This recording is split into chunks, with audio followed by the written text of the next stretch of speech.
안녕하세요. 맥스 강좌를 진행하는 또자입니다. 이번 강좌는 저번 시간에 이어서 컴퓨터 책상을 마무리하도록 하겠는데요. 저번 시간에는 컴퓨터 책상의 그 윗부분에 해당하는 나무 부분하고 테두리 부분에 이제 로프트 오브젝트를 이용해서 모델링을 했었는데요. 옆판하고 그 사이에 들어가는 나무 몇 가지가 더 있습니다. 그 부분들을 마무리해서 모델링을 완성하도록 하겠습니다. 레프트 뷰를 선택을 해주시고요. 레프트 뷰를 크게 보도록 하겠습니다. 자, 렉탱글을 하나 그려주죠. 크기는 680에 550. 이 렉탱글을 이용을 해서 옆판입니다. 여기 요 나무죠. 요 나무가 총 여기도 들어가고요. 그래서 4개가 들어갑니다. 이 안쪽에 있는 나무랑 바깥쪽에 이렇게 이것도 플라스틱 띠가 들어가는데요. 자, 이 부분 모델링 하도록 하겠습니다. 자, 우측 버튼 클릭하셔서 Isolate Selection 해줍니다.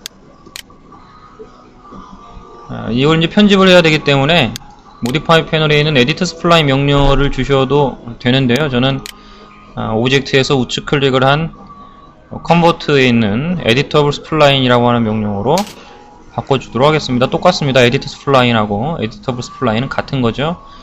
자, 버텍스 상태에서 모든 버텍스가 기본적으로 렉탱글을 Editable Spline으로 바꾸게 되면 이 모서리진 요 버텍스에 있는 요 부분이 코너로 맞춰지지가 않습니다. 이렇게 조절이 이렇게 될 수 있게끔 베이지어로 바꿔지기 때문에 작업을 하다 보면은 요것 때문에 잘못되는 경우도 가끔가다 있을 수 있어서요. 저는 무조건 직선이면 모든 점을 코너로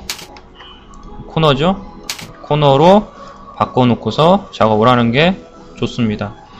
자, 아래쪽에 있는 두 버텍스에는 필렛 명령을 이용해서 조금 둥글게 만들어 보도록 할까요? 15 정도 주겠습니다.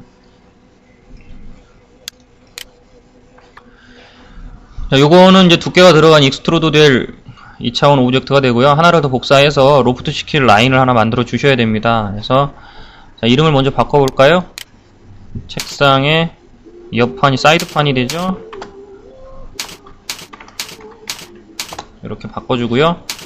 자, Shift 키를 누른 상태에서 똑같이 클릭을 해주시면 제자리에 복사가 하나 됩니다. 요놈은 로프트 시킬 패스가 됩니다. 이렇게 해서 이름을 하나 바꿔주고요. 자, 요 놈의 위쪽은 돌아가지가 않습니다. 옆판의 그 플라스틱이 여기서부터 시작을 해서 이렇게 한 바퀴 돌아서 여기까지 오고 마무리가 됩니다. 이 사이는 필요가 없기 때문에 자, 요 놈은 선택을 해서 요 가운데 것만요. 세그먼트 상태에서 해주셔야 됩니다. 델리트 시킵니다. 자, 요거를 이용을 해서 이제 로프트를 할 건데요. 자, 로프트는 패스가 있으면 이제 쉐입이 하나 그려줘야 되죠. 그래서 탑뷰에서 쉐입을 하나 그려주겠습니다. 렉탱글을 이용을 해서요. 탑뷰에다 F3 키를 눌러서 쉐이딩 모드로 꺼줄까요? 켜져 있는 분들만 꺼주시면 됩니다. 3mm에 작죠? 8mm 정도 되게 사각형을 하나 그려주고요. 그리드는 필요가 없으니까 닫겠습니다. 자, 이거를 저번 시간에 편집했던 거랑 거의 비슷하게 위쪽이 이렇게 둥글게 될 수 있도록 편집을 해줍니다. 빠르게 편집을 한번 해볼까요? 스플라인 상태에서 편집을 하면 약간 더 낮추고요. 세그먼트를 디바이드 4. 자, 버텍스를 스케일 툴로 밀어서 좌우를 대칭이 되게끔 해주고요. 이동 툴로 이렇게 내려주죠. 요 놈에다가 필렛을 주고요. 가운데 있는 두 개도 같이 필렛을 이렇게 줍니다. 이렇게 모양이 나오겠죠. 자, 요 놈을 전에 그렸던 선택하기가 이게 지금 두 개가 요 자리에 교차가 되어 있었기 때문에 선택하기 좀 힘듭니다. 그러면 H키를 요 버튼이죠. H키를 눌러서 Select by Name 하셔서 패스를 선택해 줍니다. 선택이 이제 된 거죠? 탑 뷰에서 로프트 시켜줍니다. 크리에이트 패널에 자, 세 번째 칸에 있는 컴파운드 오브젝트의 로프트. 제가 지금 선택한 놈이 패스이기 때문에 쉐입을 찍어줍니다. 자, 됐어요. 이렇게 나올 건데요. 우선 이렇게 막 보기에도 패스에 그 쉐입이 걸렸을 때 90도 정도가 이게 회전돼서 걸려있는 걸 보실 수가 있을 겁니다. 얘가 이렇게 지금 들어간 상태인데요. 원 상태로 돌려야 됩니다. 원 상태로. 다시 90도를 돌려주셔야 됩니다. 근데 돌리기 전에 우선 옆에 나무판을 먼저 그려야 되죠. 그래서 나무판에 해당하는 여기 라인을 H키를 눌러서 디스크 사이드라고 해놓은 요거를 두께를 주셔야 됩니다. 두께는 익스트루드 명령으로 주시면 되겠죠. 두께가 18mm. 여기에다 맞춰주시면 됩니다. 탑뷰에서 탑뷰를 선택을 했고요. 탑뷰에서 얘가 로프트 오브젝트죠. 여기 로프트 오브젝트고 여기 지금 두께를 줬던 자 여기에 요 아래쪽 요 부분이 이렇게 딱 맞을 수 있도록 여기서 조절을 해줘야죠. 로프트 오브젝트에 있는 쉐입을 선택을 하시고 이게 선택이 되면은 이렇게 축이 여기 생깁니다. 축이 나타나죠. 피봇이 보인다는 얘기는 뭔가가 선택됐다는 얘기예요. 저기나 아니면 이 아래쪽 둘 중에 한 군데 걸려 있을 건데 아래쪽은 선택을 해도 선택이 안 되죠. 여기 걸려 있는 게 아니죠. 저 위쪽에 걸려 있는 겁니다. 자, 선택을 해서 회전 툴로 90도 회전시키고요.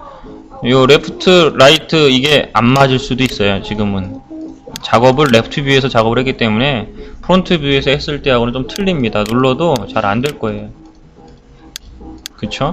이렇게 되기 때문에 직접 이동 툴로 이렇게 이동을 시켜줘야 됩니다. 이동 툴로 이렇게 이동을 해서 이렇게 딱 맞춰줘야 됩니다. 근데 이게 딱 맞는 게 좀 힘들죠. 자, 이럴 때는 자, 스킨 파라미터 여기 쉐입을 꺼주시고요. 스킨 파라미터에 있는 스킨을 다 끕니다. 자, 끄면은 자, 노란색 X자 표시가 있는 위치가 패스가 지나가는 자리고요. 이 녹색으로 보이는 이 쉐입이 패스에서부터 쉐입이 요만큼 떨어져 있다는 얘기인데 자, 여기 뭐 원래 보이던 자, 여기에 이 부분이 딱 맞도록 쉐입 상태에서 이동만 해주시면 됩니다. 쉐입을 켜주시고요. 자, 선택이 됐죠? 자, 이때 2.5 스냅을 이용해서 자, 우측 버튼을 클릭합니다. 스냅 토글 버튼 위에서요. 자, 버텍스나 뭐 엔드 포인트 같은 데에다가 스냅을 걸리겠죠? 자, 이렇게 하면 걸립니다. 걸린 거를 이렇게 갖다가 딱 맞춰주시면 됩니다. 맞았죠? 그 다음에 다시 스킨을 켜주시면 됩니다. 퍼스펙티브에서 한번 볼까요? 퍼스펙티브에서 보게 되면 이렇게 확대를 해서 보면 딱 맞았죠. 자, 이 모서리 부분이 저번 시간에 얘기를 드렸지만 로프트 오브젝트는 스텝이 5개고 기본은 6개이기 때문에 안 맞는다고 했습니다. 그래서 패스 스텝을 6으로 바꿔주시면 됩니다. 자, 이렇게 하면 옆판이 완성이 됐습니다. 자, 이렇게 완성된 요 놈을 4개 만들어 주시면 되겠죠. 그러면